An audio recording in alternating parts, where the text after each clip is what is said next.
સુરત શહેરમાં નવા વર્ષની ઉજવણી દરમિયાન કોઈ અનિચ્છનીય બનાવ ન બને તે માટે પોલીસે કડક બંદોબસ્ત ગોઠવ્યો હતો। શહેરના એન્ટ્રી એક્ઝિટ પોઈન્ટ તેમજ મુખ્ય સર્કલોમાં નાકાબંધી અને વાહન ચેકિંગ કરવામાં આવ્યું, જેમાં 300 જેટલા દારૂડિયાઓ ઝડપાયા હતા, જેમને તપાસ માટે નવી સિવિલ હોસ્પિટલ મોકલ્યા હતા।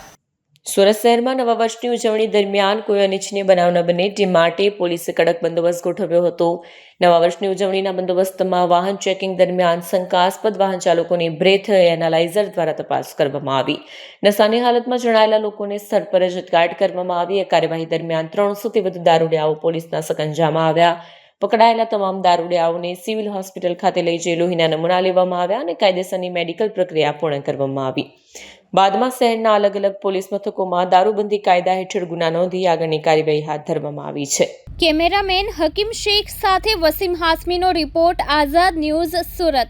સામાન્ય રીતે પોલીસ સ્ટેશન તરફથી એમના વિસ્તારમાં જ્યાં પણ પીધેલા જોવામાં આવે છે તો એ લોકોને દારૂ પીધેલા આરોપીઓને અહીંયા લાવવામાં આવતા હોય છે અને મેડિકલ ઓફિસર દ્વારા એમની તપાસ કરીને એનું સર્ટિફિકેટ આપવામાં આવતું હોય છે અને એના બ્લડ સેમ્પલ લેવામાં આવતા હોય છે આલ્કોહોલ ટેસ્ટિંગ માટે, અને એ બ્લડ સેમ્પલ સીલ પેક કરીને ફોરેન્સિક સાયન્સ લેબોરેટરી ગાંધીનગરમાં મોકલવામાં આવતા હોય છે।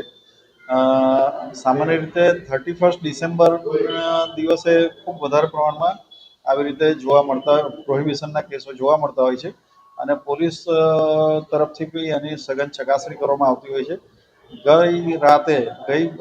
ગઈકાલે 31 ડિસેમ્બરના રોજ રાત્રિ દરમિયાન લગભગ 300થી પણ વધુ પ્રોહિબિશનના કેસો જોવામાં આવ્યા હતા અને એના બ્લડ સેમ્પલ લઈને મોકલવામાં આવ્યા છે।